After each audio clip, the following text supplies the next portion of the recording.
Bienvenidos, soy la licenciada Cintia Sánchez. Están en mi canal Clases de Derecho y algo más. El día de hoy vamos a hablar uno de los temas que forman parte del temario de la materia de Sociología Jurídica. Espero les sea agradable y encuentren un motivo más para profundizar en esta materia. Nuestro tema a tratar el día de hoy es el pensamiento social de la Grecia antigua. Todo conocimiento social tiene un origen histórico en la Grecia clásica y es por eso que es importante empezar nuestra materia comprendiendo la estructura y cultura que tenía la Grecia clásica, ya que en estos tiempos vivimos en parte de ese universo cultural que ellos crearon. La Helade es la tierra de los helenos. Como se designaba en la antigua Grecia, abarcaba una vasta zona geográfica que comprendía desde el Mediterráneo occidental de Marsella hasta los confines del Oriente Medio, incluidas en estas las islas griegas, y originalmente estuvo dividida en estados minúsculos. Más tarde tuvo una unión territorial paulatina, la cual marcó el lento fin de su existencia. Una característica sobresaliente de la cultura griega es ese tiempo en el que se pueden percibir dos tendencias contrarias. ¿En qué consisten? Pues consisten la primera, en que se inclina cada comunidad a mantener sus lazos de cultura, de creencia o de solidaridad política y militar con los demás pueblos de la Helade. La segunda es en la que se inclina a afirmar independencia. ¿Y qué nos referimos o qué se referían más bien los griegos con esta independencia? Pues para ellos significaba autosuficiencia y autogobierno.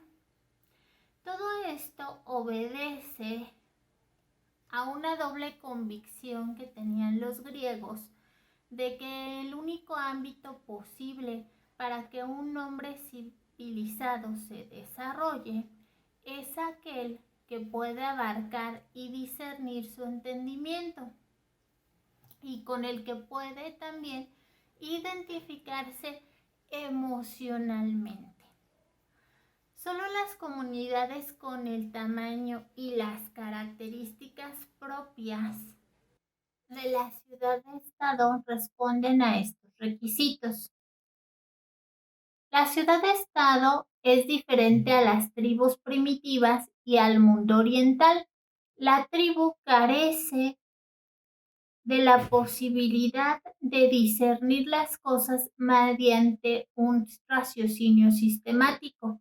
Es decir, para ellos la única forma de explicar un fenómeno, como por ejemplo la lluvia, es a través de la magia. Por otra parte, en los imperios egipcios y persas se carece de un rasgo emocional comunitario. En ellos, el individuo no consigue identificarse con el sistema total, pues era representado por un déspota. ¿A qué nos referimos con un déspota? Nos referimos a un monarca que tenía la potestad de un poder absoluto sobre todo su pueblo y su territorio.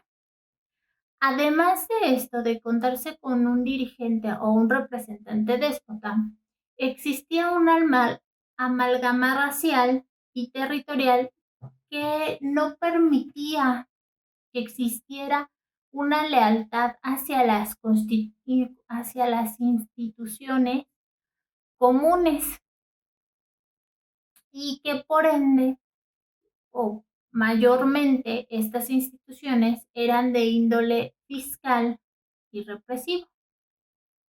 La ciudad-estado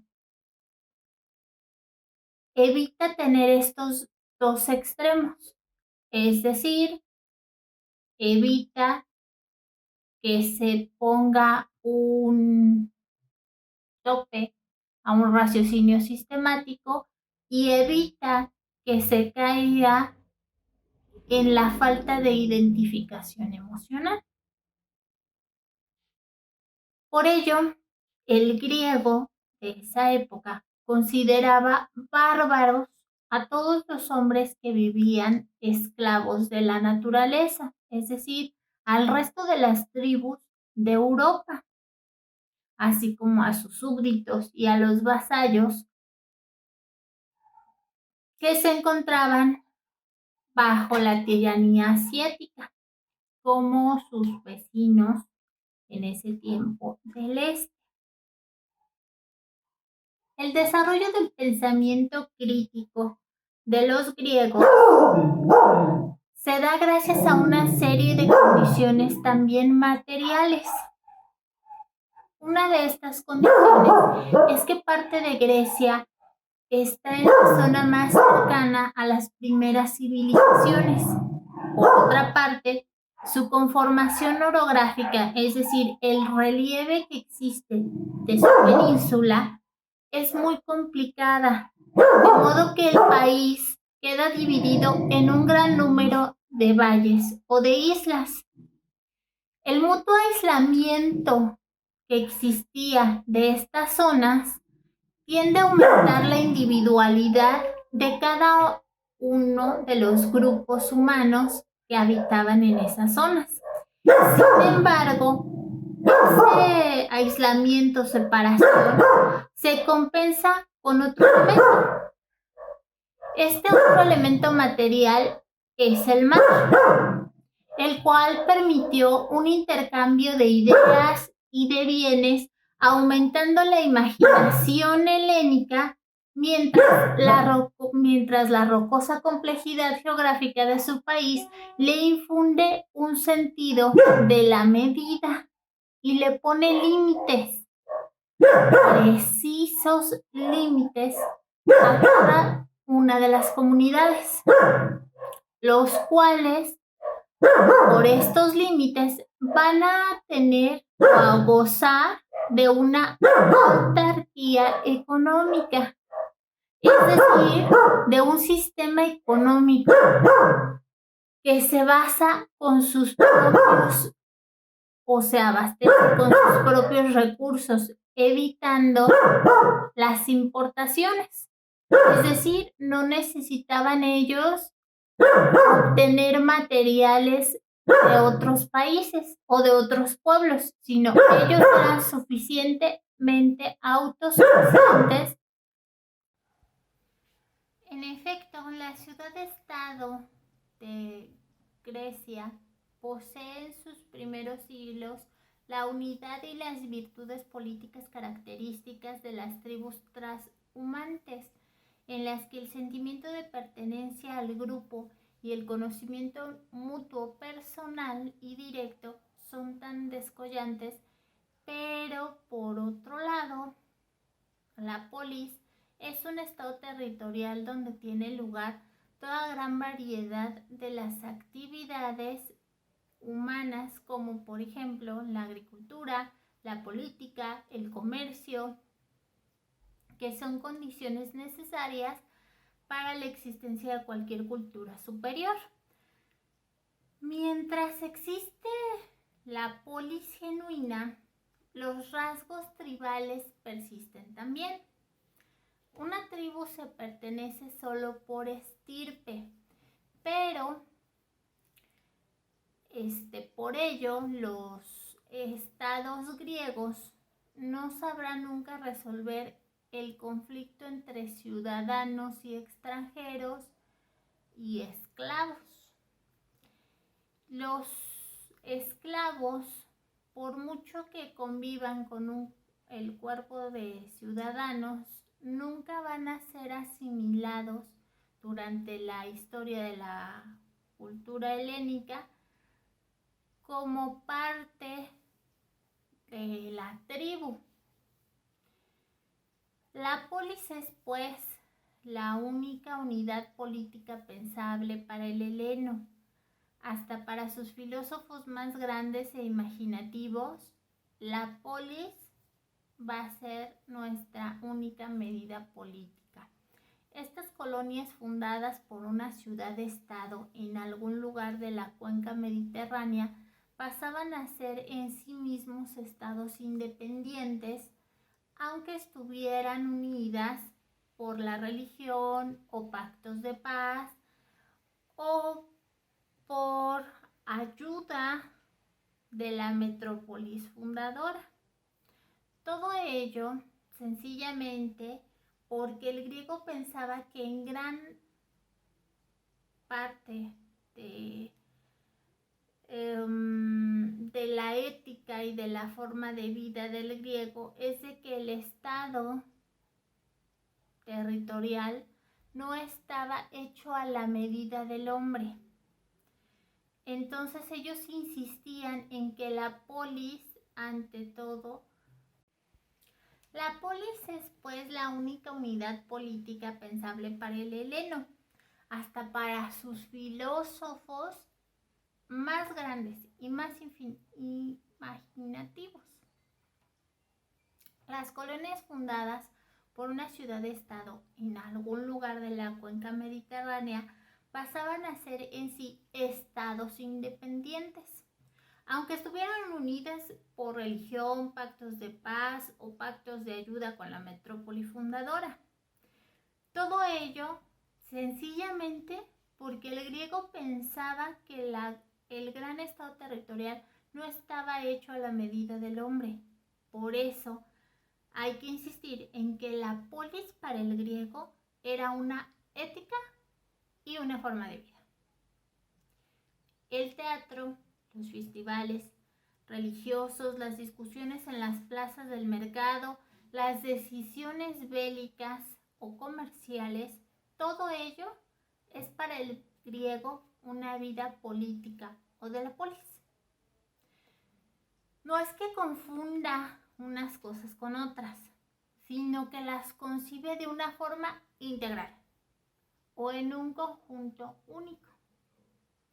Para que ilustremos mejor la naturaleza y funciones de la polis griega, en otras palabras, para describir mejor sus diversos modos de organización en la vida en sociedad, vamos a tomar por ejemplos dos casos. Por un lado vamos a estudiar Esparta y por el otro Atenas. La primera, es decir, Esparta, entiende la vida como sacrificio, servicio y heroísmo. La segunda, Atenas, por su lado, concibe la vida como un goce, una independencia y un arte.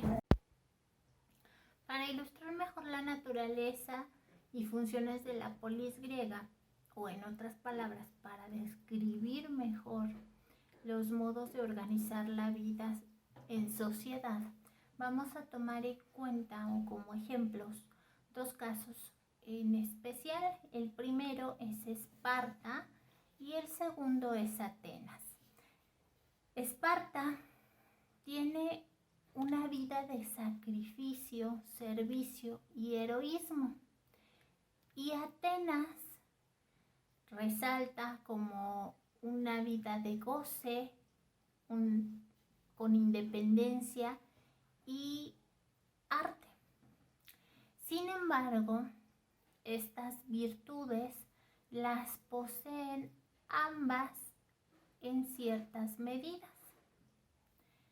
En el curso de las invasiones dorias, una de las ramas de este pueblo ocupó la Lacedonia, que es una parte suboriental de la península del Peloponeso.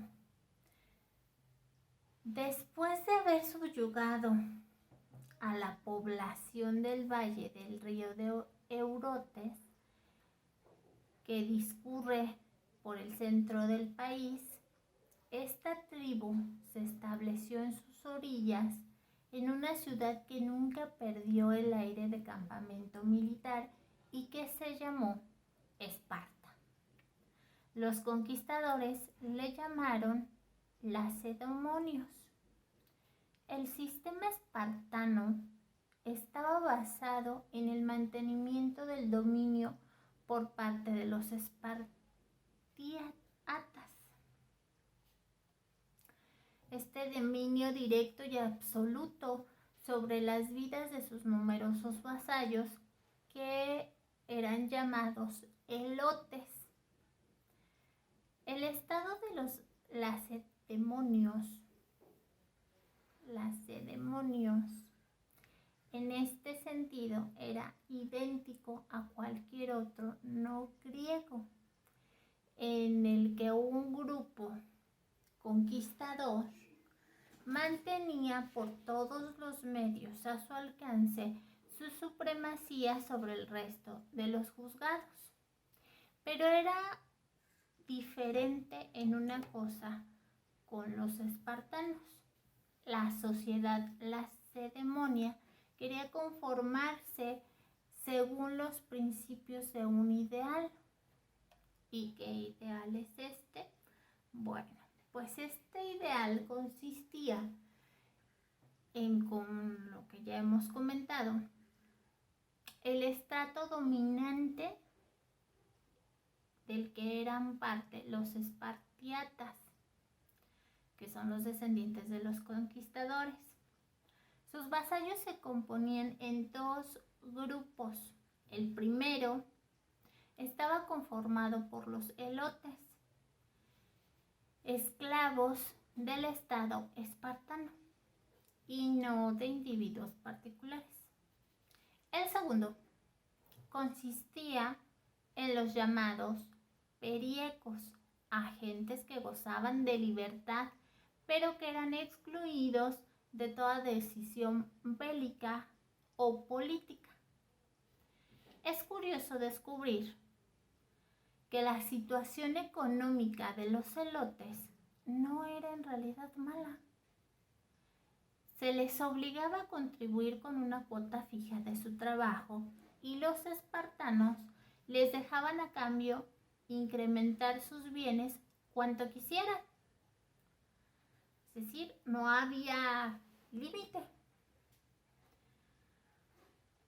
La opresión en realidad no era económica, más bien la opresión sobre ella se daba en relación al estado policía. Es decir, abundaban agentes secretos enviados por el gobierno que liquidaban a cualquier elote si ellos intentaban rebeliones. De esto sabemos muy poco en general, porque, como es el caso de la clase gobernante, se cuida bien el mantener todo tipo de secretos, y la censura política y la tergiversación de la historia a manos del dominador, pues se encuentra en Esparta un antecedente muy remoto. En otras palabras, podemos decir que pues Esparta escribió su historia y decidió dejar fuera algunos de estos hechos. Sin embargo, hay pocos registros de que esto sucedió. La Constitución espartana se debe a una serie de reformas cuyo origen se atribuyen al legislador Liturgo. Esta reforma no afectó las relaciones entre espartanos y elotes, sino a la organización interna de los espartanos. En primer lugar, Esparta poseía una asamblea popular verdaderamente soberana, aunque elegía un importante consejo y unos eferos, es decir, supervisores limitados, que presidían sobre el Estado y la jerusía. La jerusía la vamos a entender como un consejo de ancianos.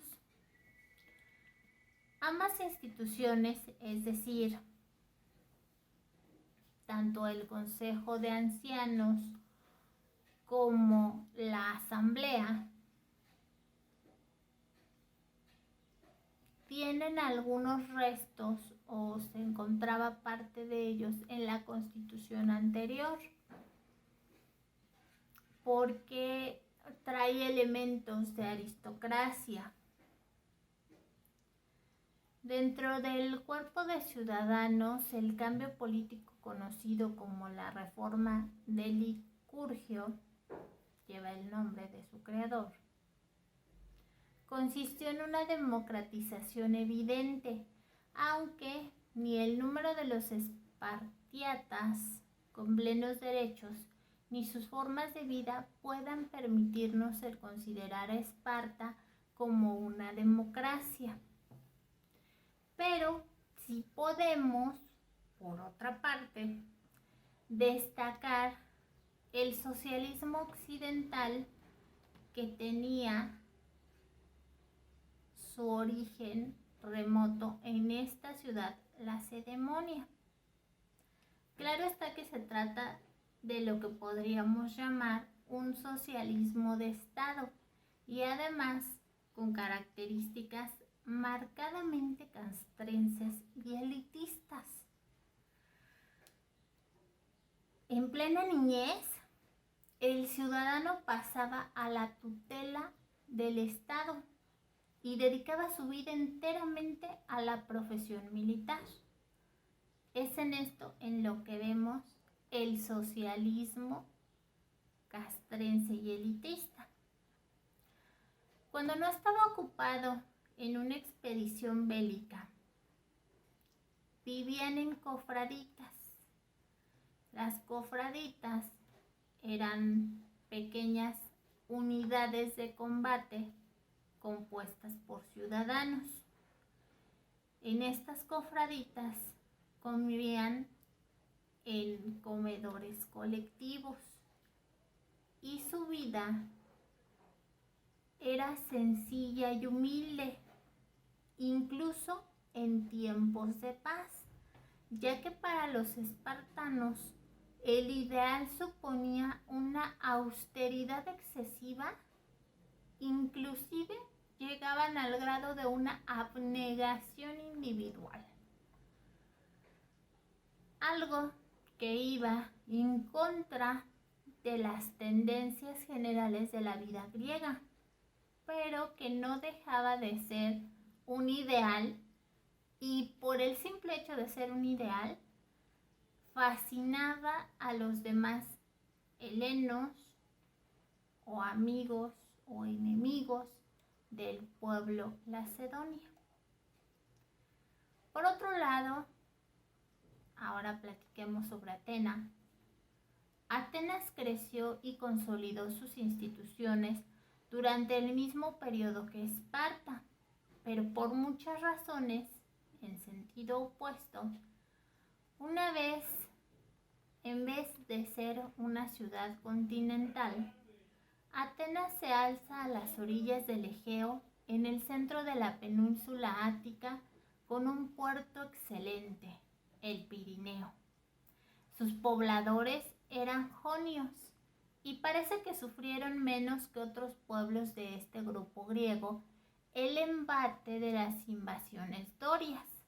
Quizás por esta razón, más el hecho de ser los jonios los pueblos más cercanos a las civilizaciones a través de Asia, Atenas pronto empezó a desarrollar una importante y original cultura. Desde el punto de vista político, esta se plasma nada menos que en la creación de la primera democracia que conoce la historia. Esto tuvo lugar tras la progresiva disolución del poder monárquico en el Ática, y la concentración en torno a la Acrópolis de las tribus que la poblaban en un plano de igualdad política. Una de las instituciones democráticas más importantes era la eclesía o Asamblea General de los Ciudadanos. Todos los mayores de edad podían asistir a ella. Ahora bien, Como su tamaño era excesivo y para que funcionara eficazmente, se crea un Consejo de los 500, que venía a ser un parlamento de la ciudad y que era normalmente legislado y el que marcaba las directrices políticas para cada ciudad. Junto a estos dos cuerpos políticos, es decir, la Asamblea General y el Consejo de los 500, tenemos un Consejo del Areópago. Esta era una especie de cámara alta compuesta por aristócratas y los tribunales con jurados populares. Estas instituciones en sí no hacen de Atena una democracia, sino una forma de acceso del ciudadano a la participación de la vida en general, de la vida política de la sociedad. ¿Y por qué lo desconsideramos así? Pues bueno, el hombre ajeno a la política, apático o indiferente, era considerado imperfecto y vicioso. La actividad pública era una virtud. Lo importante era, pues, que el poder, además de corresponder a los deseos de los ciudadanos, estuviera atribuido, entre otros, equitativamente. Con este fin, las leyes atenienses preveían que los cargos públicos fueran repartidos al azar en su mayor parte. Muy diferente a la idea que en la actualidad tenemos de la democracia mediante la votación.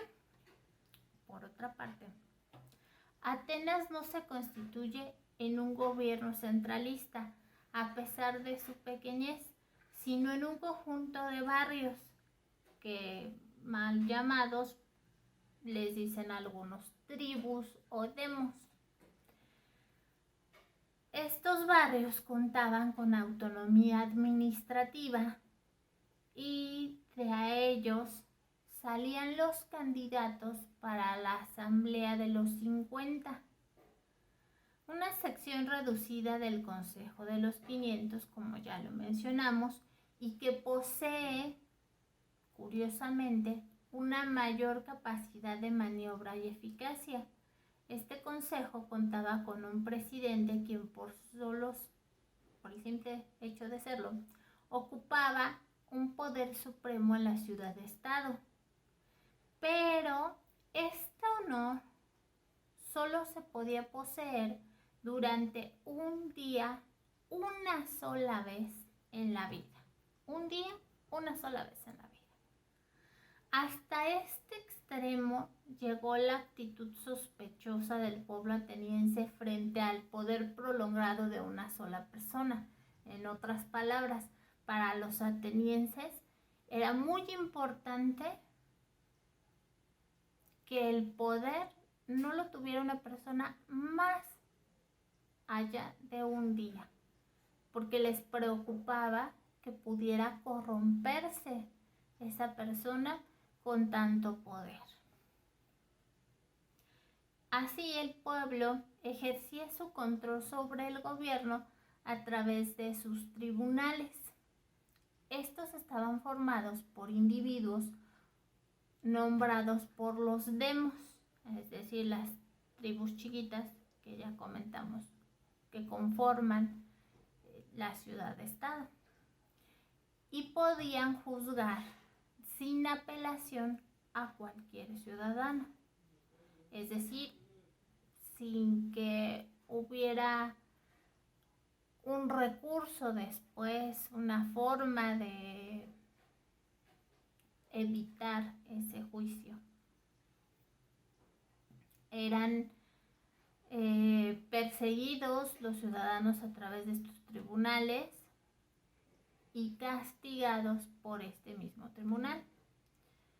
Aún antes de ocupar un cargo, los tribunales populares podían someter a examen al candidato. Hasta aquí vamos a hacer una pausa en este punto para identificar las diferencias que existen entre la democracia helénica y la de nuestros días, inclusive para que reflexionemos sobre las similitudes también que existen, no podemos encontrar en lo que hemos platicado hasta este momento con las instituciones que en la actualidad estamos utilizando. Por mi parte es todo. Los invito a realizar esta reflexión, a que se suscriban al canal, le den like y nos vemos a la próxima.